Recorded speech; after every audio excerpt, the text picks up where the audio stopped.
यहाँ उपस्थित सभी धर्म प्रेमी, श्रद्धावान, जिज्ञासु भाइयों तथा सुशील बहनों, हम पर्युषण पर्व का महोत्सव मनाने के लिए गए 3 दिनों से यहाँ उपस्थित हो रहे हैं।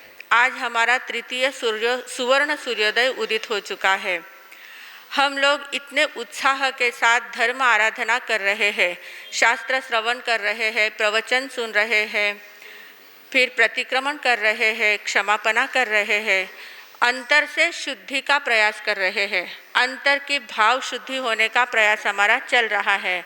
और उसमें निमित्त कौन मिलते हैं? साधु संत निमित्त मिलते हैं।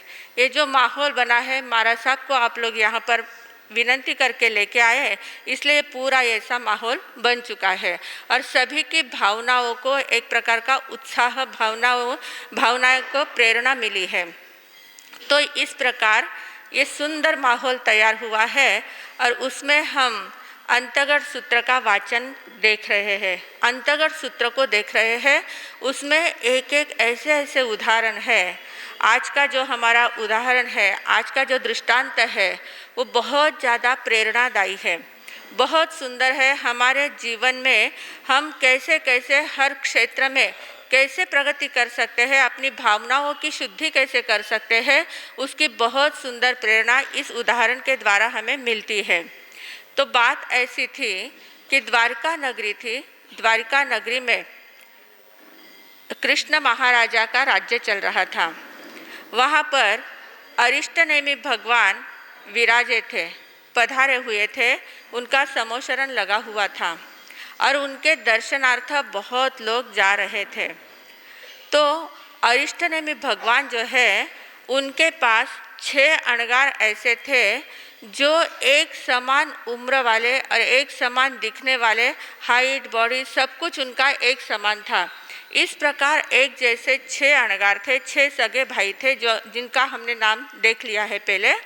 और वो 6 भाइयों ने दीक्षा लेने के बाद संकल्प किया था, भगवान से आज्ञा ली थी कि हम आजीवन बेले बेले पारणा करेंगे, 2 उपवास और 1 दिन पारणा, 2 उपवास करके पारणा करना, इस प्रकार की तपश्चर्या हम करेंगे, आप हमें आज्ञा प्रदान करें। तो भगवान ने उनको आज्ञा दे दी और एक दिन ऐसे ही उनके बेले बेले के तप चल रहे थे और एक दिन पारणा का दिन था। उनका पारणा का दिन था। तो 6 अणगारों ने भगवान से प्रार्थना की, भगवान से आज्ञा ली कि हम पारणा लेने के लिए द्वारिका नगरी में जा रहे हैं। तो भगवान ने उनको आज्ञा दे दी और ये तीनों भाई 2-2 का संघाड़ा करके, 2-2 का ग्रुप करके वो पारने के लिए तीनों दिशाओं में 3 निकल पड़े। अब कुछ घटनाएं ऐसी होती है कि वो कर्म धर्म संयोग ऐसा बन के आता है, आगे कुछ अलग घटित घटना घटनी होती है, इसलिए ऐसा माहौल बन जाता है। अब हुआ ये कि ये जो पहले 2 भाई निकले थे, गोचरी के लिए निकले थे, तो वो सभी घरों में ऐसे घूमते घूमते वो जा रहे थे और घूमते घूमते वे कृष्ण महाराज के प्रासाद में पहुँचे, जहाँ राजभवन था और देवकी महारानी जहाँ पर विराजमान थे और देवकी महारानी की बहुत सुंदर भोजनशाला बनी हुई थी। उस भोजनशाला की ओर वे लोग निकले। पहले के 2 संत वहाँ पर पधारे। जैसे ही देवकी महारानी ने देखा कि संत मेरे द्वार पर पधार रहे हैं, हमारे घर में संत पधार रहे हैं, संतों को देखते से ही उसके मन में इतनी ज़्यादा उल्लास, आनंद हो गया, इतनी प्रफुल्लित हो गई वो कि तुरंत उठे, अपने स्थान से उठे वे और जाके संत के सामने 7-8 पैर आगे चलकर संत का स्वागत करने के लिए गए। गेट के पास गए, वहाँ पर संतों को उठ बैठकर वंदना की, इतना हर्ष व्यक्त किया कि मेरे घर पे आज संत पधारे हैं, संत एती घरा तोची दिवाली दसरा, आज मेरे यहाँ दिवाली है, दसरा है, कितनी खुशी का दिन है। और इतने आनंद के साथ वो संत को अपने घर में लेके आई और लेके आने के बाद जहाँ भोजनशाला थी वहाँ पर वो संत को लेके गई कि आप आहार ग्रहण करिए। तो वहाँ पर उस दिन केसरिया मोदक बने हुए थे। केसरिया मोदक यानी बहुत ज़्यादा पौष्टिक आहार होता है। पौष्टिक मोदक लड्डू होते हैं और उसमें बहुत ज़्यादा पौष्टिक चीज़ें डाली हुई होती है। उन केसरिया मोदकों को क्षत्रिय लोग ही पचा सकते हैं। बहुत सारी चीज़ें ऐसी होती है कि कोई कोई जाति वाले, कोई कोई शक्ति वाले लोग ही उन चीज़ों को पचा सकते हैं। तो ऐसे क्षत्रिय कृष्ण महाराजा का जो दरबार था, तो कृष्ण महाराजा के लिए केसरिया मोदक बने हुए थे वहाँ पर। वे तो वासुदेव थे, उनके लिए ऐसा ही आहार जरूरी था। तो वो केसरिया मोदक का थाल लेके सामने आ गई देवकी रानी और उसने कहा कि संत प्रवर, ये आहार सूझता है, आप इसको ग्रहण कीजिए। बहुत उत्कृष्ट परिणामों के साथ, बहुत भावना के साथ उसने आहार बहराया। संतों ने अपने पात्र खोले, वो आहार ले लिया, मोदक ले लिए, जितने उनको खप था उतना ले लिया और वो वहाँ से निकल गए। अब वे वहाँ से निकल गए और बहराने के बाद भी देवकी रानी के मन में इतना आनंद, आज चलो संत के पात्र में मेरे हाथ से कुछ गया है, संतों को मैंने कुछ बहराया है, बहुत ज़्यादा खुशी उनको हो रही थी। वो इतनी खुशी मना रही थी, अंतर के अंदर आनंद उसको हो रहा था। उतने में उसने देखा कि वापस संत पधार रहे हैं, वही संत वापस उसको आते हुए दिखे। अब दूसरा योगा योग से क्या हो गया, दूसरा संघाड़ा भी घूमते घूमते बराबर वहाँ पहुँच गया।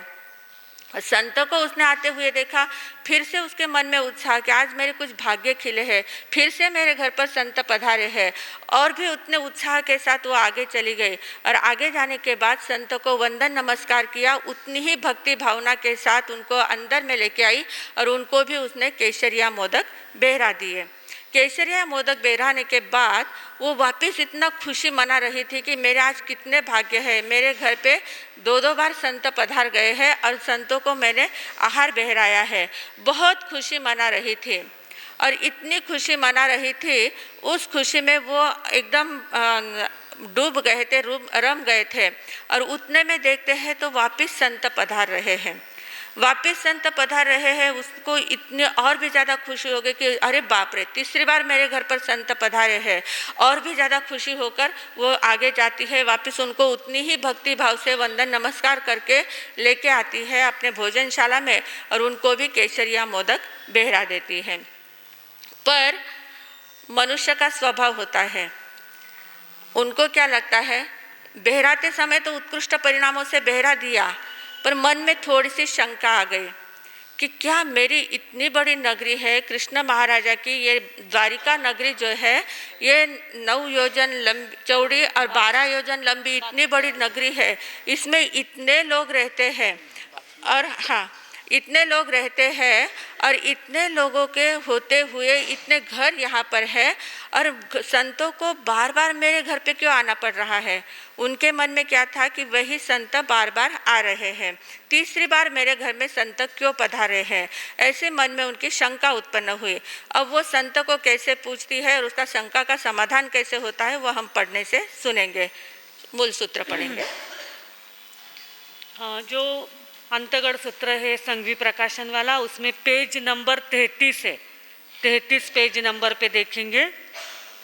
तत्क्षणम एगे संघाड़ये बारवय्ये नैरिये उच्चनीय मध्यमायीं कुलायीं घर समुदानस्य भिक्खायरियाये अडमाणे वसुदेवस्सरण्य देवय्ये देवीये गिहम अनुपविठ्ठे तैणम सा देवयी देवी ते अणगारे यजमाणे पासिता हत्त तुट्ठ चित्तमानंदिया पी मणा परम सोमनस्सिया हरिसवस विसप्पमाण हियया हासना वाबुठ्ठे याबुठ्ठित्ता सट्टट्ठ पयायीं अणुगच्छित्ता तिखुत्तो आयाहीणं पयाहीणं करैकरित्ता वंदई नमनसै वंदिता नमनसित्ता जेणेव भत्त घरे तेणेव उवागच्छित्ता सिंह केसराणं मोयगाणं थालं भरेयी भरित्ता ते अणगारे पडी लाभित्ता वंदई नमनसै वंदिता नमनसित्ता पडी विसज्जयी तयानंतरम चणम दोच्चे संघाड़ये बारवय्ये नैरिये उच्चे जाव पडी विसज्जेयी तयानंतरम चणम तच्चे संघाड़ये उच्चनीय जाव पडी लाभित्ता एवं वयासी किन्नम देवाणुप्पिये कन्नस्स वासुदेवस्स इमिसे बारवय्ये नैरिये दुवालस जोयण आयामाये नव जोयण विथिन्नाये पचक्खम देवलोक भूयाये समणा निगंथा उच्चनीय मध्यमायीं कुलायीं घर समुदानस्य भिक्खायरियाये अडमाणा भत्तपाणं नो लभन्ति जन्नं ताईं चेव कुलायीं भत्तपाणाये भुज्जो अनुपविशन्ति तैणम ते छे अणगारा देवई देवीं एवं वयासी न खलु देवाणुप्रिये कंठस्थ वासुदेवस्स इमिसे बारवये नैरिये जाव देवलोक भूयाये समणा निगंथा उच्चनीय जाव अडमाणा भत्त पाणम नो लभन्ति नो चेवणम ताईम ताईम कुलाईम दोच्चम्पि तच्चम्पि भत्त पाणाय अनुपविशन्ति एवं खलु देवाणुप्रिये अम्हे बद्दिलपुर नैरे नागस्स गहावैस्स पुत्ता सुलसाये भारियाये अत्तया छ भायरो सहोयरा सरिसया जाव नल कुबेर समाना अरहो अरिट्ठ नेमिस्स अंतिये धम्मम स्वच्छा निसम्म संसार भौ उविग्गा भिया जम्म मरणावो मुंडा जाव पवैया तैणम चणम अम्हे जम चेव दिवसम पवैया तम चेव दिवसम अरहमरिट्ठनेमि वंदामो नमनसामो वंदिता नमनसिता इममेयारुवम अभिगहम अभिगिह्णामो इच्छामोणम भन्ते तुभ्येहिम अभणुनाया समाना जाव आहासुहम देवाणुप्रिया तैणम अम्हे अर्हया अरिट्ठनेमिना अभणुनाया समाना जावत जीवाय छट्टम छट्टेणम जाव विहरामो तम अम्हे अज्ज छट्टक खमण पारणगंसी पडमाये पोरसिये जाव अडमाणा तव गेहम अनुपविठा तम न खलु देवाणुप्रिये ते चेवणम अम्हे अम्हेण मण्णे देवयीं देवीं एवं वयै वैत्ता जामेव दिसम पाउ भूये तामेव दिसम पड़ी गए तैणम से तिसे देवये देविये अयमेयारुवे अज्जठिये जाव समुपन्ने एवं खलु अहम पोलासपुर नैरे अयमुत्तेणम कुमार समणेणम बालत्तणे वागरिया तुमणम देवाणुप्रिये अट्ठपुत्ते पयायिस्ससि सरिसये जाव नल कुबेर समाणे नो चेवणम भरय वासे अण्णावो अम्मयावो तारिसये पुत्ते पयायिस्सन्ते तम नम इच्छा इमं पचक्खमेव दिस्सयि भारय वासे अण्णावो वि अम्मयावो एरिसये जाव पुत्ते पयायावो तम गच्छामीणम हरहम अरिट्ठनेमि वंदामि नमनसामि वंदिता नमनसिता इमं चणमेयारुवं वागरणं पुच्छिसामि ती कट्टु एवं संपेहि संपीता कौडुंबिय पुरिसे सद्दावे सद्दाविक्ता एवं वयासी लहु कर्ण जाणप्पवरम जाव उवट्ठवेन्ति जहा देवानंदा जाव पज्जुवासै तैणमर्हा अरिट्ठनेमिं देवई देवीम एवं वयासी से नूनम तव देवई इमे छे अणगारे पासिता एमेयारुवे अज्जठिये जाव समुपज्जित्था एवं खलु पोलासपुरे नैरे अयमुत्तेणम तम चेव जाव निगच्छसि निगच्छिता जेनेव मम अंतियम हवमागया से नूनम देवई देवी अयमट्ठे समट्ठे हंता अत्थि एवं खलु देवाणुप्रिये तेणम कालेणम तेणम समयणम भद्दिलपुरे नैरे नागे नामम गहावई परिवसई अड्डे तस्सणम नागस्स गहावईस्स सुलसा नामम भारिया होता सा सुलसा गहावैणी बालत्तणे चेव निमित्तियेणं वागरिया एसणं दरिया निंदु भविस्सै तैणं सा सुलसा बालप्प भीम चेव हरिणे गमिसि देव भत्ताया विहोत्था हरिण गमेसिस्स पडिमं करे करिता कल्ला कल्लिम्णाया जाव पाय छित्ता उल्ल पड साडिया महरियम पुफ्फच्चणं करे करिता जाणु पाय वडिया प्रणामं करे तो पच्छा आहारेवा निहारेवा। हाँ जी, अब क्या हो गया, तीसरी बार जब संत पधारे तो संतों को उन्होंने इतने ही उत्कृष्ट परिणाम से आहार तो बहरा दिया, पर मन में शंका उत्पन्न हुई कि क्या मेरी इतनी बड़ी नगरी है, कृष्ण महाराजा की इतनी बड़ी नगरी है और इसमें संतों को बार बार मेरे यहाँ आना पड़ रहा है, क्या इनको कहीं आहार पानी का योग नहीं मिल रहा है क्या? ऐसे मन में प्रश्न उपस्थित हुआ। तो उन्होंने अपनी शंका संत से पूछ ली। जो तीसरी बार आए हुए संत थे उनको पूछा कि क्या संत प्रवर, आपको मैंने आहार तो बहरा दिया है, पर मेरे मन में सवाल उत्पन्न हो रहा है कि आपको बार बार मेरे यहाँ क्यों आना पड़ रहा है, आपको कहीं आहार पानी का योग नहीं मिल रहा है क्या द्वारका नगरी में? तो संत के तुरंत ध्यान में आ गया कि योगा योग से हम तीनों संघाड़े यहाँ पर आए हुए हैं, तीसरी बार आए ऐसा बोल रहे हैं, मतलब तीनों संघाड़े योगा योग से यहाँ पर आए हुए हैं, ऐसे संतों के ध्यान में आ गया। तो उन्होंने तुरंत देवकी रानी से कहा कि महारानी जी ऐसी कोई बात नहीं है, हमें बार बार यहाँ आना पड़े ऐसी कोई बात नहीं है। कृष्ण महाराजा की इतनी बड़ी नगरी है, इतने बड़े घर है, इतने सभी संपन्न लोग हैं और इतनी भावना है सबकी, पर ऐसा हुआ है कि योगा योग से हम ऐसे 6 भाई हैं, सगे हम 6 भाई हैं और 6 भाई एक जैसे दिखते हैं और हम बेले बेले का तप करते हैं और आज हमारे 6 का पारने का दिन है और हम 6 भाई 3 संघाड़ों में 2-2 के ग्रुप से निकले हैं गोचरी के लिए। हमें लगता है कि योगा योग से हम तीनों भाई तीनों संघाड़े आपके यहाँ पर पहुँच गए हैं। पहले भी आए थे, उनको मालूम नहीं कि दूसरे आने वाले हैं, दूसरों को मालूम नहीं कि पहले कोई आके गया है। ऐसे तीनों हम 3 दिशाओं में निकले थे, पर पता नहीं बराबर तीनों दिशाओं को मिलकर यहाँ इस प्रासाद में हमारा आना हुआ है। हम आपके घर बार बार नहीं आए हुए हैं, हम 6 भाई हैं। तो देवकी रानी ने कहा कि आप 6 सगे भाई इतने एक समान दिखने वाले, आप कहाँ के रहने वाले हैं, आपने कहाँ कब दीक्षा ली है, कहाँ से है, आपके माता पिता कौन है? तब उन्होंने कहा कि हम भद्दिलपुर नगरी में नाग नाम के गाथापति है और उनकी पत्नी सुलसा गाथापत्नी है, उनके हम अंगज हैं, हम उनके पुत्र हैं। 6 भाई और 6 भाई एक जैसे दिखते हैं और हम 6 भाई ने एक साथ दीक्षा ली हुई है और ऐसे हम यहाँ पर पधारे हुए अभी आए हुए हैं गोचरी के लिए। तो देवकी रानी ने कहा कि अच्छा ठीक है, मेरी गलती हो गई, मुझे लगा कि आप बार बार आपको आना पड़ रहा है इसलिए मैंने पूछा। और उनको तो वंदन नमस्कार करके वो चले गए, संत तो चले गए। पर देवकी रानी के मन में चिंतन उत्पन्न हुआ कि जब मैं बालक थी, छोटी सी थी, बच्ची थी, तब अतिमुक्तक नाम के एक संत हमारे यहाँ आए हुए थे और उन संत ने कहा था कि ये जो बालिका है, देवकी नाम की जो छोटी बालिका है, ये 8 पुत्रों को ऐसा जन्म देगी, ऐसे 8 पुत्र इसके होंगे जो एक समान दिखने वाले रहेंगे, एक जैसे ही दिखेंगे। दुनिया में ऐसे 8 पुत्रों को एक समान जन्म देने वाली दूसरी कोई माता हो ही नहीं सकती। बड़े मारसा पधारे हैं, सभी खड़े हो जाए। जय हो, विजय हो महात्मा पुरुषों की।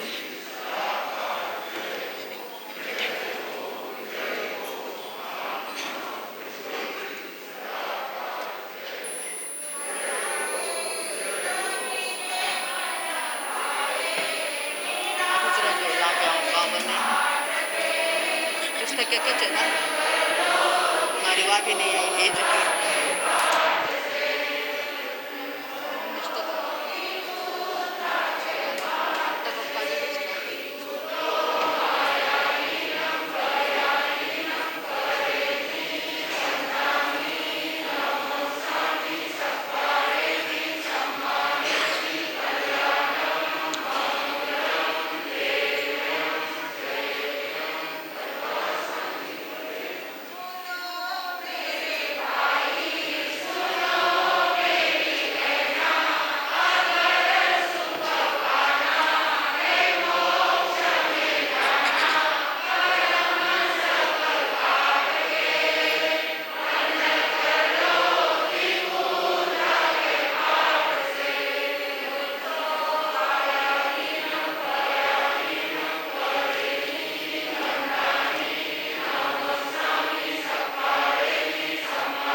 सकारे में सम्माने में कल्याण मंगलम देवयम श्रेयम वज्वासामि मथे न वंदामि।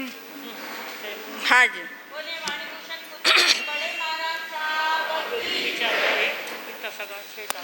हाँ। तो देवकी रानी के मन में शंका उत्पन्न हुई कि मुझे तो बचपन में ही अतिमुक्त कुमार नाम के जो संत थे उन्होंने कहा था कि तुम एक जैसे पुत्रों को जन्म देने वाली अकेली एक माता होगी इस पूरे भारतवर्ष में, तुम्हारे जैसी दूसरी कोई माता नहीं हो सकती। और मैं तो प्रत्यक्ष देख रही हूँ, ये लोग कह रहे हैं कि नाग गाथापति और सुलसा के ये 6 पुत्र हैं जो एक समान दिख रहे हैं, ऐसा तो कैसे संभव हो सकता है। तो एकदम उनके मन में शंका उत्पन्न हुई। तो उस समय इतना अच्छा वातावरण था, मन में कुछ शंका उत्पन्न हुई कि सामने कौन थे, सर्वज्ञ सर्वदर्शी विराजमान थे, तीर्थंकर परमात्मा साक्षात विराजमान थे। जो भी मन में शंका उत्पन्न हो उसका निरसन उनको मिल जाता था। तो वो तुरंत अपने रथ को तैयार किया और देवकी रानी भगवान के दर्शन के लिए चले गए। भगवान के दर्शन के लिए जैसे ही गए तो भगवान ने तुरंत, भगवान तो सर्वज्ञ थे, उन्होंने तुरंत जान लिया कि देवकी रानी अभी इस समय यहाँ क्यों आई हुई है। तो उन्होंने कहा कि देवकी महारानी, तुम्हारे मन में ऐसे ऐसे शंका उत्पन्न हुई है क्या, इसलिए तुम यहाँ आई हो। तो कहा कि हाँ, मेरे मन में इस प्रकार की शंका उत्पन्न हुई है। तो ऐसे कैसे संभव है, मुझे अगर कहा था तो क्या उन संत की वाणी झूठी साबित हो सकती है क्या, मिथ्या हो सकती है क्या, ऐसा तो होना नहीं चाहिए, फिर ऐसे कैसे हुआ है। तब भगवान अरिष्टनेमि ने कहा कि बात ऐसी है कि ये जो सुलसा गाथा पत्नी है, सुलसा गाथा पत्नी भी जब बालिका थी तब उसे किसी निमित्तज्ञ ने कहा था, किसी ज्योतिष ने कहा था कि तुम मृतवंध्या होने वाली हो। मृतवंध्या यानी क्या, तुम्हें जितने भी पुत्र या पुत्रियां होगी सब मरी हुई होगी, मृत पुत्रों को जन्म देने वाली तुम होगी, इसलिए तुम मृतवंध्या होगी। तो ये मृतवंध्या शब्द सुनकर उस बालिका का मन बहुत ज़्यादा दुखित हुआ कि इतना आहत हो गया कि मैं ऐसे पुत्रों को जन्म दोगी और सभी पुत्र मरे हुए होंगे, ऐसे कैसे हो सकता है। तो उसने एकदम से ध्यान में लिया कि मुझे कुछ तो भी करना चाहिए। तो उसने क्या किया, अपने यहाँ जो देवी देवता होते हैं तो देवी देवताओं में कुछ कुछ देवताओं की कुछ विशेषताएं होती है। उनमें एक हरिण गमेशी नाम के देवता होते हैं। हरिण गमेशी नाम के देवताओं का ये काम होता है कि वे गर्भ का हरण करते हैं, एक स्थान से दूसरे स्थान पर गर्भ के अदला बदल कर सकते हैं, उनके पास वो शक्ति होती है। तो उसने उन हरिण गमेशी नाम के देवता की पूजा करना चालू किया। छोटी सी मूर्ति उसने बना ली, अपनी कल्पना से हरिण गमेशी देव की मूर्ति बना ली, उसमें प्राण प्रतिष्ठा कर ली और उसकी रोज़ वो पूजा करने लग गई। इतनी भक्ति भाव से वो पूजा कर रही थी, छोटी बालिका थी पर उसने वो हरिण गमेशी देवता की पूजा शुरू कर दी। और इतने भक्ति से पूजा कर रही थी तो प्रत्यक्ष हरिण गमेशी देवता वहाँ पर उपस्थित हो गए, क्योंकि वो चौथा आरा था। चौथे आरे में बहुत जल्दी देवी देवता हाजिर हो जाते थे। थोड़ी सी उनके मन से हम उपासना करते थे तो तुरंत देवी देवता वहाँ हाजिर हो जाते थे, बहुत नज़दीक था। हमारे मधुस्मिता जी महाराज साहब कहते हैं कि उस समय स्वर्ग बहुत नज़दीक था, बुलाए कि तुरंत आ जाते थे, और नरक बहुत नीचे था। अब क्या हो गया है, नरक ऊपर आ गया है और स्वर्ग और ऊपर चला गया है, इसलिए कोई आता ही नहीं है। तो इसी प्रकार वहाँ वो हरिण गमेशी देवता की जैसे ही वो पूजा पाठ कर रही थी तो देवता प्रसन्न हो गए और साक्षात प्रकट हो गए। देवता ने कहा कि मैं आपकी क्या सेवा कर सकता हूँ, तुमने मुझे क्यों याद किया है। तो वो सुलसा जो थी उसने कहा कि देखो, मुझे निमित्तज्ञ ने कहा है कि तुम मृतवंध्या होने वाली हो, पर मैं मृतवंध्या ये लेबल अपने ऊपर लगाना नहीं चाहती हूँ, मुझे अच्छे पुत्र होने चाहिए, इस प्रकार की कुछ व्यवस्था आप करिए। देवता ने कहा कि ठीक है, समय आने पर मैं देख लूँगा। और फिर योगा योग से क्या हुआ, सुलसा का भी शादी हुई, वो भद्दिलपुर नगरी में गई, और देवकी की भी शादी हुई और वो मथुरा में वसुदेव के साथ उनकी भी शादी हो गई, वो द्वारिका में चले गए। तो अब ऐसा होने लग गया कि ये दोनों जो स्त्रियाँ थी दोनों एक साथ गर्भवती होने लग गई।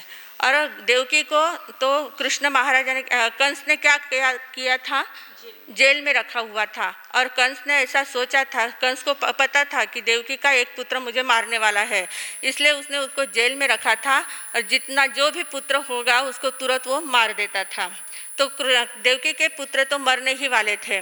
तो हरिण गमेशी देवता ने क्या किया कि जिस समय सुलसा पुत्र को, मृत पुत्र को जन्म देती थी तो उस मृत पुत्र को लेके आ आ जाता था वो देवता और देवकी के पास रख देता था, और देवकी जिस पुत्र को जन्म देती थी उस पुत्र को लेकर सुलसा के पास दे देता था।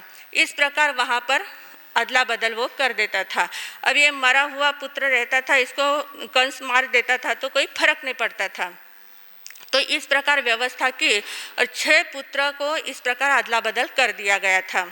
तो इसलिए अरिष्टनेमि भगवान ने देवकी रानी से कहा कि ये जो पुत्र है ये वास्तव में तुम्हारे ही पुत्र है, सुलसा के पास बड़े हुए हैं पर है तुम्हारे ही पुत्र, तो इसलिए तुम दुखी मत हो, तुम्हारे ही पुत्र है। और जो संत ने भविष्यवाणी जो बताई थी वो झूठी साबित नहीं हुई, वो सच्ची है, ये पुत्र तुम्हारे ही है।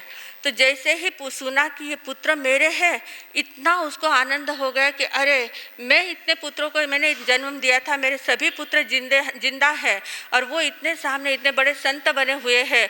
इतनी ज़्यादा उसको खुशी हो गई, वो तुरंत जाके 6 पुत्र संतों के सामने जाती है, उनको वंदन नमस्कार करती है और इतनी ज़्यादा पुलकित होती है, हर्षित होती है, बहुत ज़्यादा आनंदित होती है। बार बार उनको वंदन नमस्कार करती है, उनको अनिमेष दृष्टि से देखती है कि ये मेरे पुत्र है, ये मेरे पुत्र है। ऐसा करके उसको इतना ज़्यादा आनंद होता है और फिर वापस वो अपने स्थान पर आ जाती है। अपने स्थान पर आने के बाद वो शोक करती है कि देखो मैं कैसी अधन्य हूँ, मैं कैसी हूँ कि मैंने इतने पुत्रों को जन्म दिया पर एक भी पुत्र का मैं लालन पालन नहीं कर सकी, किसी को मैं बड़ा नहीं कर सकी। ये 6 पुत्र तो सुलसा के पास चले गए थे। कृष्ण का जन्म हुआ तो कृष्ण को किसके पास भेजा गया था? यशोदा के पास भेजा गया था, उसको यशोदा ने संभाला है। मतलब मैंने तो एक भी पुत्र का लालन पालन नहीं किया है। तो वो बहुत ज़्यादा शोक कर रही है। अब आगे पढ़ते हैं क्या कहते हैं। हाँ, पेज नंबर 40। तैणम से तीसे सुलसाए गहा वैणीये भक्ति बहुमाण सुसुसाए हरिण गमेसी देवे आराहिये यावी होता।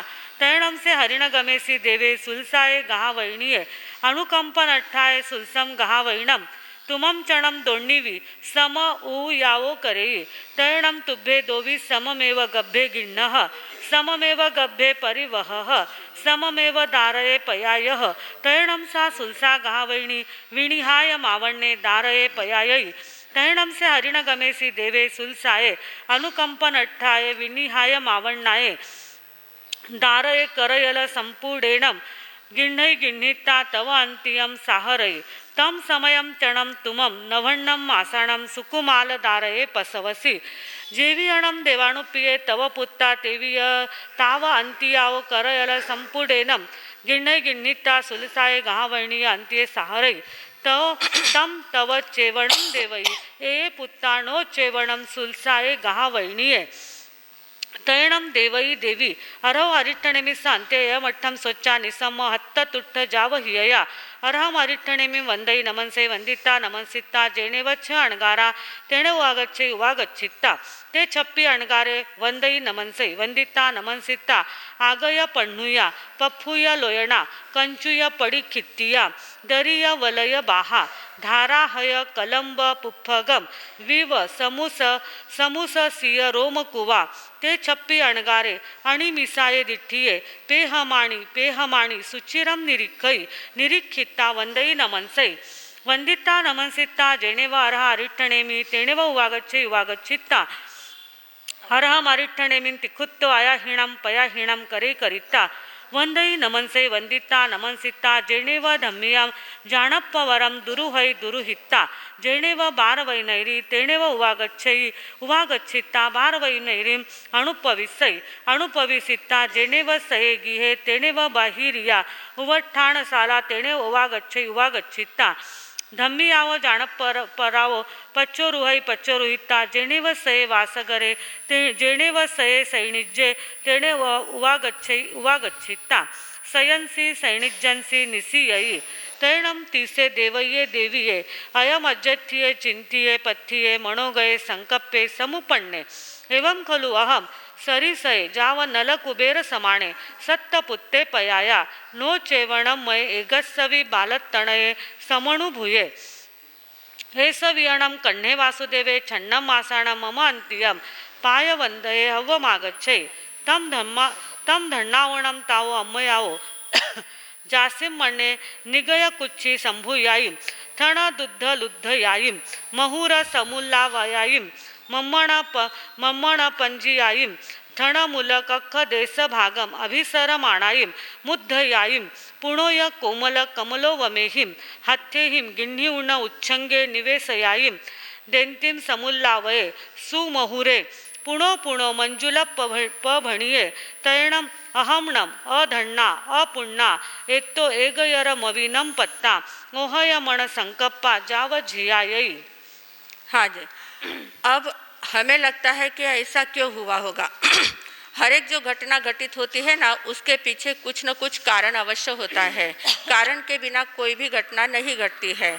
अब देवकी के साथ ऐसा क्यों हुआ, इसका कारण भी है। कहते हैं कि पूर्व भव में देवकी महारानी और सुलसा जो गाथा पत्नी थी, ये दोनों दीवर जेठानियाँ थी, दोनों देरानी जेठानी थी। तो एक बार क्या हो गया था, सुलसा गाथा पत्नी जो थी, सुलसा जो देवरानी थी और देवकी जेठानी थी, तो उसके पास बहुत सुंदर हीरे आए हुए थे। उसके पति ने उसको हीरे लाके दिए होंगे, तो बहुत सुंदर हीरे थे। अब देवकी रानी ने जब देखा कि ये इसके पास इतने सुंदर हीरे हैं, तो उसने क्या किया, वो जो 6 हीरे उसके पास थे, वो 6 हीरों को उसने चुरा लिया। अवसर देखकर बराबर उस जेठानी ने उन हीरो को चोर लिया। और चोरने के बाद उसने सोचा कि अगर मैं मेरे पास रखती हूँ तो कहीं पर पकड़ जाएंगे और मेरी बदनामी होगी। तो उसने क्या किया, उनके घर के अंदर एक बिल था, चूहे का बिल था, उस बिल के अंदर उस हीरो को रख दिया, हीरो की पोटली को बिल में अंदर रख दिया। और फिर अगर मिल भी गए तो जैसे चूहा लेके गया ऐसा समझ में आ जाएगा, और अगर नहीं मिले तो बाद में मैं ले लूँगी, इस प्रकार उसकी भावना थी। तो वो वहाँ पर हीरे रख दिए, और हीरे रखने के बाद बहुत ज़्यादा इधर उधर ढूंढने लगे। जैसे ही वो सुलसा के ध्यान में आया कि मेरे हीरे गायब हो गए हैं, वो चारों ओर ढूंढ रही है, बहुत ज़्यादा सभी लोग ढूंढ रहे हैं, और ढूंढते ढूंढते बराबर उस चूहे के बिल के पास हीरे मिल गए। तो हीरे मिल गए, बात खत्म हो गई, एकदम व्यवस्थित हो गया, इसके ऊपर कुछ आया नहीं। पर वो जो घटना घटी थी, चुराने की घटना और चूहे के बिल में रखने की घटना, तो वो बराबर अपना असर दिखाती है। तो इसलिए देवकी रानी के जो हीरे के समान जो 6 पुत्र थे, उन 6 पुत्रों को सुलसा के पास जाना पड़ा, क्योंकि सुलसा के हीरे चुराए थे, इसलिए उसके पुत्रों को सुलसा के पास जाना पड़ा। अब वो जो चूहा जो था, चूहे के बिल में उसने डाला था, तो जो चूहे का जीव था वो जीव हरिणगमिषी देव बना। वो जीव कौन बना, हरिणगमिषी देव बना। और जो देवरानी का जीव था वो सुलसा बनी, जेठानी का जीव था तो देवकी बनी। तो इस प्रकार घटना के पीछे कुछ न कुछ कारण अवश्य होता है। और हरिणगमिषी देव ने उस समय चूहे के ऊपर आरोप न आया जाए, उसने अपने उस हीरे की पोटली को थोड़ा सा बाहर कर दिया था, किसी के ध्यान में आ जाए इसलिए रख दिया था, इसलिए वो हीरे जल्दी से मिल गए। तो यहाँ पर भी उसने अपनी जो भूल थी, अपने बिल में वो हीरे रखे हुए थे, इसलिए उसका बदला चुकाने के लिए उसने इन गर्भ का हरण, इधर उधर गर्भ की अदला बदल कर दी थी। तो इस प्रकार सारी घटना घटित हुई थी। तो अब देवकी रानी जब उसको सब बातें पता चल गई, तो वो अपने महल में आती है, और महल में आने के बाद बहुत शोक करती है कि मैं कैसे अधन्य हूँ, मैं कैसे अभागन हूँ कि मैंने इतने पुत्रों को जन्म दिया है, इतने रत्न जैसे पुत्रों को जन्म दिया है, और एक भी पुत्र का मैं लालन पालन नहीं कर सकी। इसलिए गाते हैं, इम झुरे देवकी रानी, इम झुरे देवकी रानी, या तो पुत्र बिना बिलखानी रे, इम झुरे देवकी रानी।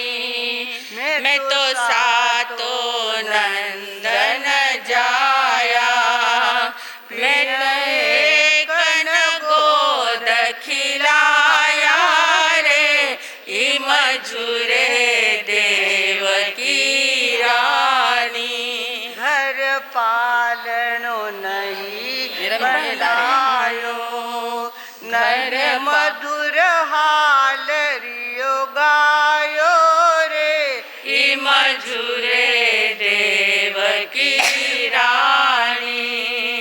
नहीं गहना। बहुत बड़ा है तो गीत, इस और आप लोगों प्रकार को आपके किताब के अंदर है, पर अब अपना समय हो रहा है, इसलिए वो कह रहे हैं हाँ। कि 2 यंत्र गाएं। तो इस प्रकार देवकी रानी शोक कर रही है, दुख प्रकट कर रही है और योगा योग से कृष्ण महाराजा उनके दर्शन के लिए आए हैं। कृष्ण महाराजा का नियम था कि माता के वंदन के लिए जाना, पर कृष्ण को बहुत सारी माताएं थी। 6 महीने में एक बार एक माता का नंबर आता था, तो वो 6 महीने के बाद देवकी माता के पास दर्शन के लिए आए थे। अब दर्शन के लिए जैसे ही आए, हर बार क्या होता था, देवकी महारानी जैसे ही कृष्ण महाराजा आते हैं तो बहुत ज़्यादा आनंद के साथ उसका स्वागत करती है, उसको इतना लाड़ प्यार करती है, बहुत प्रेम से बात करती थी। पर आज देखा तो माता एकदम उदास बैठी हुई है। कृष्ण आए हैं तो भी उसको कुछ नहीं, उसका कुछ दखल ही नहीं ले रही है। और ऐसा क्या बात है, ऐसी क्या बात है, ये क्यों इतनी उदास बैठी हुई है। तो कृष्ण महाराजा जाते हैं, उनको वंदन करते हैं और माता के चरणों में बैठकर पूछते हैं कि माता श्री, आज आप इतने उदास क्यों हो, आपके मन में क्या दुख है, आपको किसी ने कुछ बोला है या आपका किसी ने अपमान किया हो, क्या घटना घटी है, आप क्यों इतने उदास हो। तब माता ने कहा कि पूरी बात उन्होंने बता दी कि ऐसा ऐसा हुआ है और मैं इतनी अभागी हूँ कि इतने पुत्रों को जन्म देने के बाद भी एक का भी मैं लालन पालन नहीं कर पाई, तो मैं इसके लिए दुखी हूँ। तो कृष्ण महाराजा ने कहा कि कोई बात नहीं, आपको ज्योतिष ने कहा था कि आपको 8 पुत्र होने वाले हैं, तो अभी तक 7 ही पुत्र हुए हैं, वे 6 है, मैं 7वां हूँ, एक पुत्र अभी बाकी है, तो वो पुत्र हो सकता है आपको, आप इतना उदास होने की कोई ज़रूरत नहीं है। मैं देखता हूँ, देवी देवता को आह्वान करता हूँ, कोई आपको पुत्र होने वाला है या नहीं है, कैसे है, ये सारी बात मैं देख लूँगा, आप चिंता मत करो। ऐसा करके कृष्ण महाराजा वहाँ से पौषधशाला में चले गए। पौषधशाला में जाकर उन्होंने तेला का तप किया, अट्ठम का तप किया, तेला किया और तेला करके उन्होंने वापस हरिण गमेशी देवता को ही आह्वान किया, क्योंकि इस बाबत में हरिण गमेशी देवता ही काम करते थे। तो हरिण गमेशी देवता को आह्वान किया और तेले के जैसा ही इनका पारना का समय आया तो हरिण गमेशी देव वहाँ प्रकट हुए और फिर कहा कि आपने मुझे क्यों याद किया है। तो कहा कि मेरी माता को ऐसे ऐसे 8 पुत्र होने वाले थे, 7 तो हो गए हैं, एक पुत्र कब होने वाला है वो मुझे बताना आप। तो हरिण गमेशी देवता ने अपना थोड़ा सा ध्यान लगाया और उन्होंने कहा कि देखो, अभी अभी एक देवता का स्वर्गवास होने वाला है, देवता वहाँ से च्यवन होने वाला है और वो आपके घर में आपके छोटे भाई के रूप में उत्पन्न होने वाला है, आप चिंता मत करो। पर वो होगा, आपके भाई के रूप में जन्म लेगा, वो बाल्यकाल तक वो रहेगा, पर जैसे ही यौवन अवस्था में प्रवेश करेगा तो वो अरिष्टनेमी भगवान के पास दीक्षा ले लेगा, आपके घर में वो रुकने वाला नहीं है। तो कृष्ण महाराजा ने कहा कि मेरी माता की इच्छा क्या है, बालक का लालन पालन करना है, बालक को खिलाना पिलाना नहलाना सब बालक की उसको होश है उसके मन में, तो ठीक है ना, बचपन में भी उसको बचपन भी उसका मिल गया तो बहुत बात है, बड़ा होने के बाद देखेंगे क्या होगा सो होगा। तो इस प्रकार करके वो खुशी खुशी आए और पारना करने से पहले माता के पास जाकर उन्होंने बधाई दी कि माता जी आपको पुत्र होने वाला है, आप एकदम खुशी खुशी से रहो और एकदम बढ़िया मुझे भैया होने वाला है। तो माता भी एकदम आनंद में आ गई और फिर समय आने के बाद माता ने एक पुत्र को जन्म दिया है। कैसे जन्म दिया है, क्या हुआ तो तैणम से कण्ठे वासुदेवे न्याये विभूषिये देवये देवीये पाय वंदये हवम आगच्छे। तैणम से कण्ठे वासुदेवे देवयी देवीं पासे पासिता देवये देवीये पाय गहनम करे करिता देवयीं देवीम् एवं वयासि अन्नयाणम अम्मो तुभ्ये मम पासिता हट्ठ जाव भवः किन्नमम्मो अज्ज तुभ्ये ओहय जाव झियायः तैणं सा देवई देवी कण्ठं वासुदेवम् एवं वयासि एवं खलु अहं पुत्ता सरिसय जाव समाणे सत्तपुत्ते पयाया नो चेवणं मय इगस्सवि बालत्तणे अनुभूये तुमं पियणं पुत्ता ममं छन्नं छन्नं मासाणं अन्तियं पाय वंदये हवमागच्छसि तम धन्नावणं ताव अम्मयावो जाव जियामि।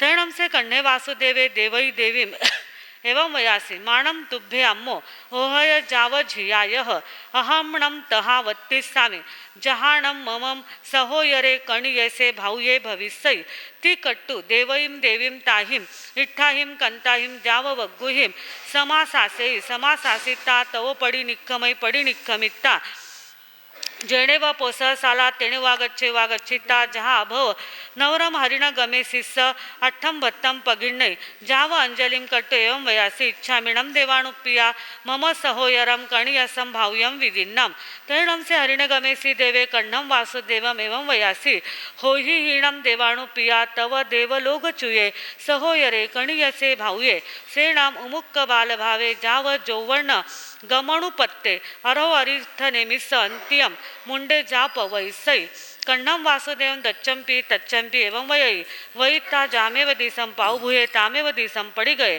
तैणम से कण्णे वासुदेवे पोसह सालाव हुआ गच्छे हुआ गच्छिता देवये देवीये पायक गहणम करे करिता एवं वयासी होहि हीणम अम्मो ममम समोयरे कणियसे भावित्ति कट्टु देवयीं देवी मिठाहिम जाव आसासेयी आसासिता जामेव दिसम पाऊभुये तामेव दिसम पड़ी गए तैणम सा देवई देवी अण्णया कयाईम तंसिम तारी सगनसे जाव सिंहम सुमिणे पासिता पड़ी बुद्धा जाव हट्ट तुट्ठ हियया तम गब्बम सुहम सुयेणम परिवहये तैणम सा देवई देवी नवण्णम मासाणम जासुमणा रत्त बंधु जीवय लख रस सरस पारिजातक तरुण दिवायर समपभम सवनयन कंतम सुकुमालम जाव सुरुवम गयतालु समाणम दारयम पयाया जम्मणम जहामेह कुमारे जाव जम्माणम अम्हे इमे दारये गयतालुय समाणे तम होऊणम अम्हम एयस दारयस नाम धेज्ये गय सुकुमाले तैणम तस् दारगस् अम्मा पियरो नामम करे गय सुकुमालेति शेषम जहाँ मेहे जाव अलम भोग समत्थे जाये यावी होता। हाँ, तो इस प्रकार देवकी रानी को आश्वस्त कर दिया है कृष्ण महाराजा ने। अब देवकी रानी बहुत ज़्यादा खुश हो गई है कि चलो मुझे एक पुत्र का तो भी लाभ होने वाला है और पुत्र को मैं जन्म देने वाली हूँ। इस प्रकार वो खुशी में है, एकदम आनंद मना रही है, धर्म ध्यान में उसका मन लगा हुआ है और वो आंतरिक आनंद से भरी हुई है। अब हम कल अवसर आने पर देखेंगे कि देवकी महारानी कैसे पुत्र को जन्म देती है, उस पुत्र का आगे चलकर क्या क्या काम करता है वो पुत्र, वो सब अवसर आने पर कल देखेंगे। आज हमारा समय पूरा हो चुका है, इतना ही रखें। ओम शांति। जम वैधम वच्चामिलियम हिणक्षरम अचक्षरम पयहीनम विनयहीनम जोगहीनम घोषहीनम सुट्ठु दिन्नम दुट्ठु परिचियम अकाले कहो सज्जाओ काले न कहो सज्जाओ असज्जाए सज्जायम सज्जाए न सज्जायम भणता गुणता विचारता ज्ञान और ज्ञानवंत की आशा तना की होय तो तत्सम इच्छामि दुक्कडम। अरहंतो भगवंत इंद्र महिता सिद्धाश्च सिद्धि स्थिता आचार्या जिन शासनोन्नति करा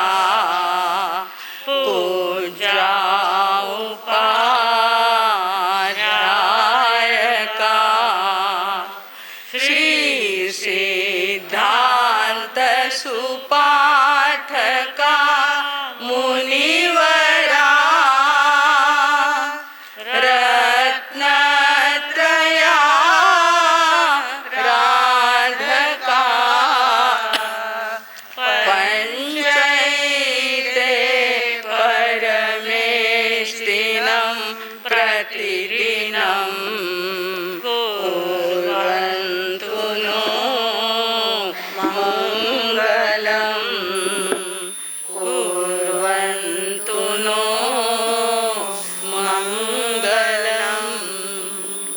परमपिता परमात्मा वीतराग भगवान के सिद्ध शिला पर विराजमान समस्त सिद्ध आत्माओं के तथा महाविदय क्षेत्र में विराजित, जहाँ पर अभी भी भगवान तो समो शरण में विराजमान हैं। बहुत सुंदर वो समो शरण की रचना हम आपको आगे बताएंगे। ऐसे समो शरण के अंदर देवी देवता ज्योतिषी वैमानिक भवनपति वाणवंतर ज्योतिषी ये सारे देवी देवता पर्युषण पर्व मनाने के लिए पधारते हैं। देवी देवता इंद्र इंद्राणी पर्युषण महापर्व मनाने के लिए वहाँ पर पधारते हैं। ऐसे अरिहंत परमात्माओं के श्री चरणों में हम सब की ओर से आज के इस तृतीय सूर्योदय में मन वचन और काया की गहराई से सब की ओर से वंदनाएं अर्पित करते हैं। आचार्य भगवान तपसी जी महाराज साहब, अनंत उपकारी स्वाध्याय प्रेमी माताजी महाराज साहब, परम पूज्य बिरदी कंवर जी महाराज साहब आदि समस्त ऊर्जा महापुरुषों के स्वर्गीय चरणों में भावपूर्वक वंदनाएं अर्पित करते हैं। वर्तमान आचार्य ध्यान योगी तपस्वी राज परम पूज्य शिव मुनि जी महाराज साहब, वाणी भूषण संस्कार भारती परम पूज्य बेन महाराज साहब आदि बड़ों के चरणों में सविनय वंदनाएं अर्पित करते हुए अत्र विराजित स्वाध्यायी संयमी सेवाभावी साध्वी मंडल, उपस्थित धर्म प्रेमी धर्म जिज्ञासु भाइयों, श्रावकों, बहनों एवं श्राविकाओं, 2-4 मित्र प्रवास कर रहे थे। चलते चलते शाम हो गई थी और शाम के समय अंधेरा छाने लगा था और योगायोग से उनको जाने का जो रास्ता मिला वो भी कैसा मिला, वो गुफा जैसा होता है ना, अंदर रहता है, ऊपर से ब्रिज और नीचे से अंधेरा टनल होता है, या अपन क्या बोलते हैं उसको, कहीं क्या उन्हें बोगदा, इसी भाषा बरोबर वाटे। बोगदे के नीचे उनको निकलना पड़ा। जैसे ही उसके नीचे से अंधेरे से गुजर रहे थे, एक मित्र के पाँव में कुछ कंकर लग गए, पत्थर लग गए। उसने कंकर निकाले, सरकाए और फेंक दिए। थोड़ा सा आगे चले और दूसरे के भी पाँव में कंकर लग गए। कंकर चुभा हुआ अच्छा नहीं लगता, चुभ रहा था, कंटीला और कंकर वाला ऐसा वो रास्ता था। उसने भी कंकर थोड़े से और ज़्यादा निकाले और फेंक दिए। तीसरा आगे चलता जा रहा। उसने विचार किया कि जब हमारे पाँव को कंकर लग रहे हैं तो पीछे से कोई भी आएगा तो उनको भी क्या लगेंगे, है ना, उनको भी तो कंकर लगेंगे। उसने क्या किया, उसी समय वहाँ के आजू बाजू के सारे कंकर हाथ में उठा लिए और चलते रहे। तब तक तो उजाला हो गया और हाथ में लिए हुए कंकरों को देख रहा है तो वो कंकर नहीं थे, वो क्या थे, प्रबुद्ध लोग हैं यहाँ के, है ना।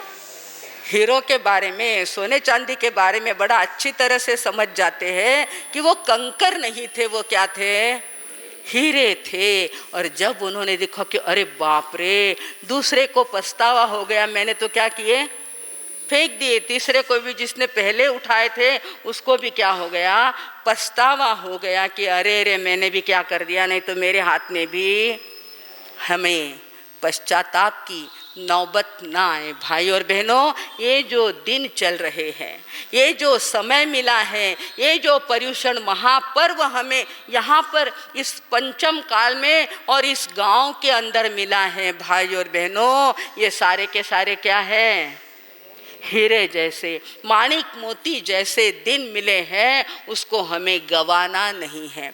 चारों समय महाराज साहब आपकी सेवा में आपको धर्म ध्यान सुनाने के लिए तैयार रहते हैं। छोटे बड़े सब आते हैं और कुछ न कुछ धर्म ध्यान आपको सुनाते हैं। आप भी बड़े भाग्यवान हैं कि इतनी बड़ी संख्या में और इतनी सजगता से शाम को बुलाओ, हाँ महाराज साहब तैयार, बालू भाऊ हमारे प्रमोद भाऊ तैयार है, एकदम हंसते हुए आनंद से बोर नहीं होते हैं। ये तो नया नया देखने को मिला, क्योंकि हमारा तो पहला चातुर्मास है यहाँ पर। शेष काल में भले 2 दिन 4 दिन के लिए आए, पर चातुर्मास पहली बार है। और उसमें जब ऐसे आनंदित लोगों को देखते हैं, प्रसन्न देखते हैं, तो मन भी कैसा हो जाता है, प्रसन्न हो जाता है। भाई और बहनों, इतना हमारा शुभ योग, सुंदर योग इस चातुर्मास के अंदर आया है। हमें याद रखना है कि ये चातुर्मास बड़े प्रेम के साथ, कल भी बताया था, मैत्री, क्षमा, करुणा और प्रेम, इसका भाव बढ़ाने वाला ये चातुर्मास है। इसमें सबकी अपने को फिक्र करनी, चिंता करनी, सबको जगह मिल रही कि नहीं, सबको आहार पानी बराबर हो रहा कि नहीं, सबकी तपश्चर्या की साता बराबर होती कि नहीं होती, इन भावनाओं से हमें लोगों को हमारी आराधना का भाव बनाना है। क्योंकि हमारे प्रत्येक क्रिया में, प्रत्येक प्रतिक्रमण या शास्त्र के अंदर 3 करण और 3 योग की बात मन से, वचन से और तीनों बातें आती हैं। हम लोग काया की तरफ चले जाते, खमत खामना करना यानी क्या हो गया। पर यहाँ का क्या, भगवान बड़े होशियार थे, हमसे भी ज़्यादा, और उन्होंने देखा कि नहीं, काया की बात तो सहज हो जाती है, खमत खामना कर ली और आजकल बहुत ज़्यादा झुका भी नहीं जाता, गुड़गे तक नवीन फैशन, बस ऐसा है ना। ऐसा नहीं, भगवान ने प्रत्येक क्रिया में महत्व दिया है, आसन का, व्यायाम का, झुकने का। यहाँ नहीं झुक सकते, अपने घर में झुको, परंतु झुकने की बात मन से होनी चाहिए। इसीलिए 3 बातें आती, मन से भी हमको पर्व मनाना है, वचन से भी मनाना है, जब अपन सुनते हैं तो वचन से, और फिर तीसरा नंबर आता है, काया का नंबर कब आता है, तीसरे नंबर पे काया की बात आती है। अब अपने को ध्यान में रखना है कि जो भी क्रिया करना है मन से करना है, दिल से करना है, अंतरात्मा से करना है, कि मेरी तरफ से मैंने खमत खामना कैसे करी, उसकी तैयारी चल रही है। ये क्या हो रही है अपने, देखिए 4 महीने जो होते हैं ना, एक मंदिर जैसा तैयार हो जाता है। 4 महीने का ये चातुर्मास अगर एक बहुत सुंदर मंदिर है, तो ये 8 दिन जो है ना, ये कलश है, ऊपर का क्या है, कलश है, और संवत्सरी तो शिखर हो जाएगा, यानी शिखरबंदी मंदिर बन जाएगा। तो अभी के जो दिन चल रहे हैं ना, वो किसके चल रहे हैं, तैयारी करनी, ढूंढ ढूंढ के निकालिए कि किरा साथे मारो बने नहीं। अगर नहीं बनता है तो वहीं पर उसका क्या करना, निवेड़ा कर देना है, रखना नहीं। यहाँ रखोगे और कितने रखोगे, 30 साल, 40 साल, 50 साल या पूरे 100 साल तक रखोगे, अगले जन्म में क्या होगा, पड़ेगा कि नहीं। भगवान ने कर्म की बातों को महत्व दिया है। अपने यहाँ कर्म ग्रंथ नाम की बड़ी सुंदर ग्रंथ की बात आती है। कर्म किसी को छोड़ते हो तो बता दो, नहीं, कहाँ है, कर्म के पास न कागज है न किताब है, कर्म के पास, क्योंकि खचाखच भरे हैं इस बाहर के परमाणुओं में। कर्म परमाणु कैसे हैं, खचाखच भरे हैं। इसलिए शायर ने कहा कि कर्म के पास न कागज है न किताब है, लेकिन उसके पास सारे जगत का हिसाब है। कर्म के पास न कागज है न किताब है, उसके पास सारे जगत का, आप क्या हिसाब करते हैं, ऐसा हिसाब। जिसने जैसे भावना भाई उसके पास वो दौड़ के चले। वैसे तो कर्म जड़ है, अपन चेतन है, कर्म कैसे है, चेतन नहीं है। याद रखिए, उनके पास कोई ताकत नहीं है, उनके पास कोई शक्ति नहीं है। शक्ति किसके पास है, आत्मा के पास है। अनंत ज्ञान, अनंत दर्शन, अनंत शक्ति, अनंत सुख, अनंत वीर्य, ये किसके पास है साहब, सिर्फ मेरे पास नहीं। यहाँ जितने भी बैठे हैं, जितने भी विराजमान हैं, सभी कैसे हैं, महान, पुण्यवान, शक्तिवान। भगवान बनने जैसी शक्ति आप लोगों के पास है, परमात्मा बनने जैसी शक्ति आत्मा के पास है, सिर्फ वो भूल जाता है। इतनी सी बात आ जाती है परिवार की, कुटुंब की, राजकारण की, और वो क्या हो जाता है, अपने आप को भूल जाता है। भाई और बहनों, ऐसा ना करें, अपने आप को समझें कि मैं कौन हूँ, मैं कहाँ से आया हूँ और मुझे कहाँ जाना है। आचारांग सूत्र के पहले ही लाइन के अंदर ये बात आई हुई है भाई और बहनों, उसका अध्ययन करना जरूरी है, नहीं तो जीव क्या हो जाएगा, ये जीव अटक जाएगा और भटक जाएगा। इसलिए अब भटकने का समय नहीं है। हुआ ऐसा कि एक गांव के अंदर किसान को कुआं खरीदने की बारी आ गई। कुआं चाहिए था पानी के लिए, खेती के लिए पानी कम पड़ा तो उसको कुआं खरीदना था। जैसे तैसे पैसे इकट्ठे किए, बनिए के पास गया। उसके पास 2-4 कुएं थे और उसको भी एक कुआं तो क्या करना था, बेचना था। और वो किसान उसी के पास गया और कहा कि महाराज हमको एक कुआं चाहिए, हम खरीदने को तैयार हैं, परंतु आप हमें कुआं देने की कृपा करो। पैसे दिए उसको 1000 रुपये। उस समय कितने देने पड़े?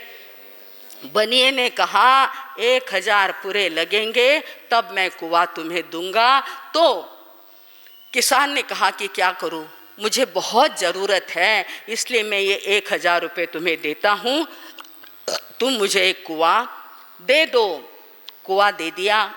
किसान बड़ा हर्ष के साथ अपने कुएं पर गया। उसको पानी चाहिए था, मोट चलानी थी, डोरी लगाकर पानी खींचने की तैयारी कर रहा था कि उसी समय वो सेठ, वो बनिया वहाँ पर आके खड़ा हो गया और उसने कहा कि अरे रुक जा, पानी को हाथ मत लगाना।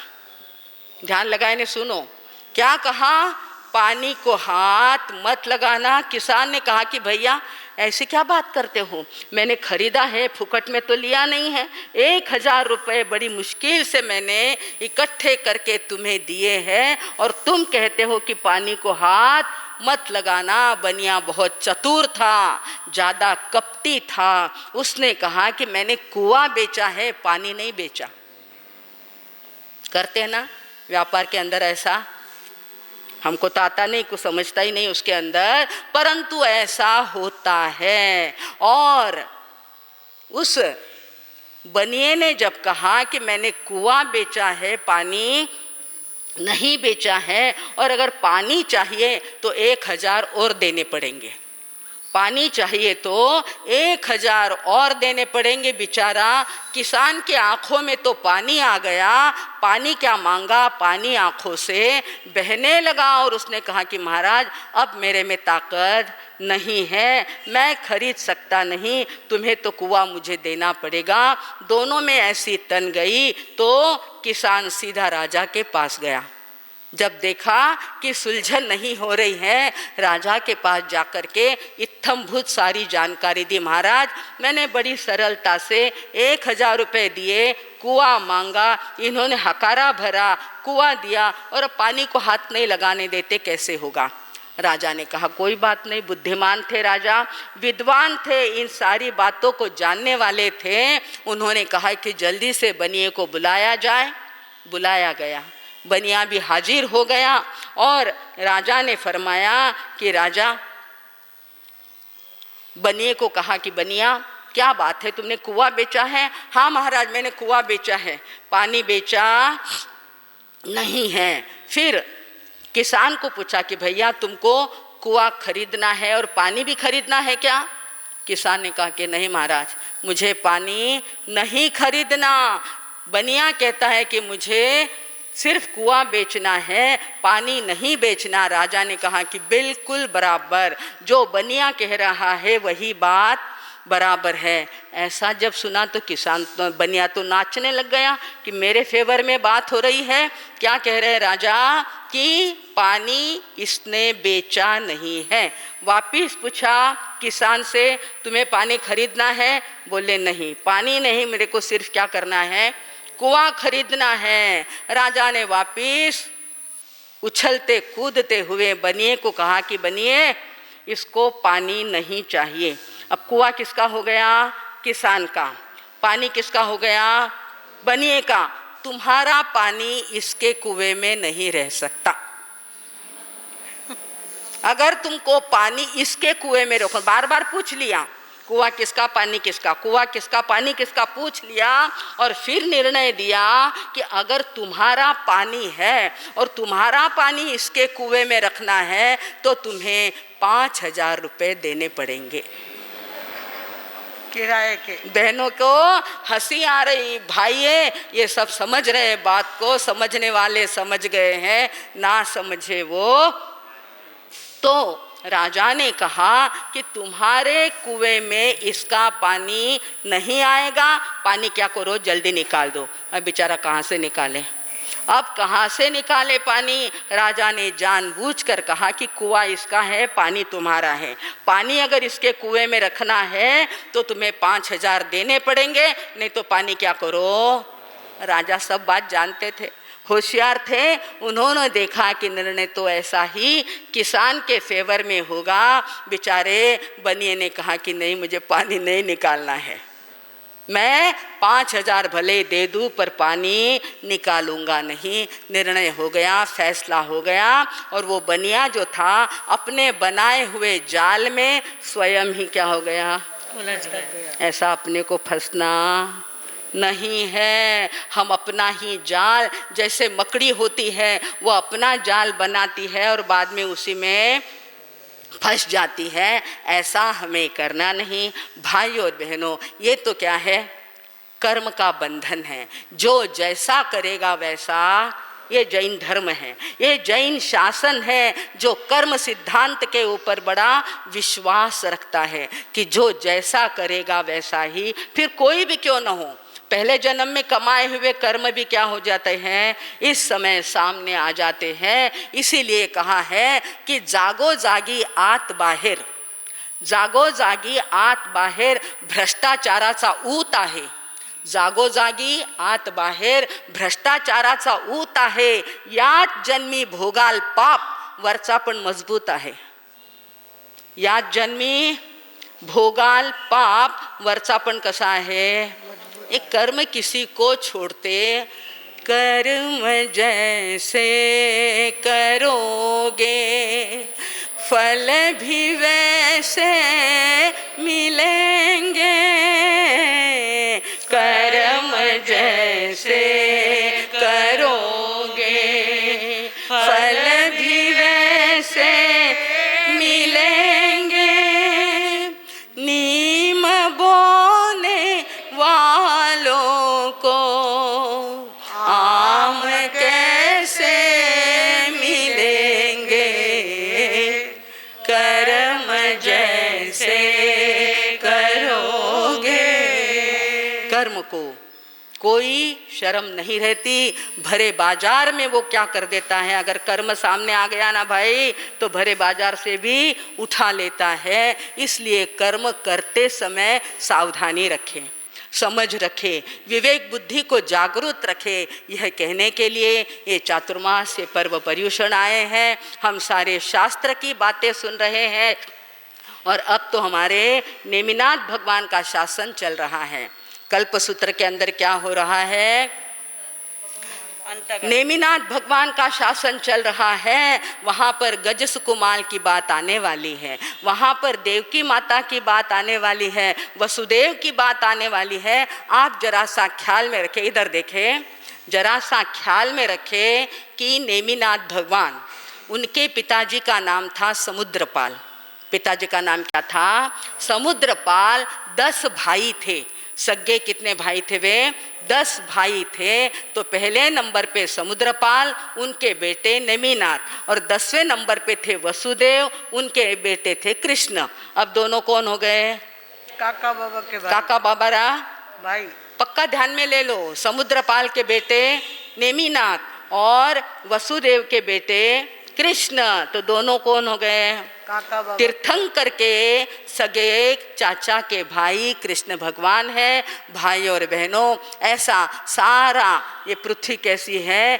गोल है। कहीं पर भी जाओ तीर्थंकरों का वर्णन, उनके परिवार का संबंध कहीं न कहीं पर आ ही जाता है। तो अभी जो अपन पढ़ रहे हैं, हमारे कल्प सूत्र के अंदर भी कृष्ण भगवान का वर्णन आने वाला है। अभी अभी जन्माष्टमी गई है और अब अपने कृष्ण भगवान का वर्णन अलग अलग नाम से आपने अभी बड़ी साधु वंदना करी। उसमें भी कितनी बार कृष्ण की कितनी रानियाँ थी, कितने बेटे, कितने पोते, ये सारा वर्णन बड़ी साधु वंदना के अंदर आता है। कहने का तात्पर्य कि कृष्ण को मानने वाले हम सभी लोग यहाँ पर विराजमान हैं। आज पोड़े का दिन है, बैल पोड़ा। आज क्या है?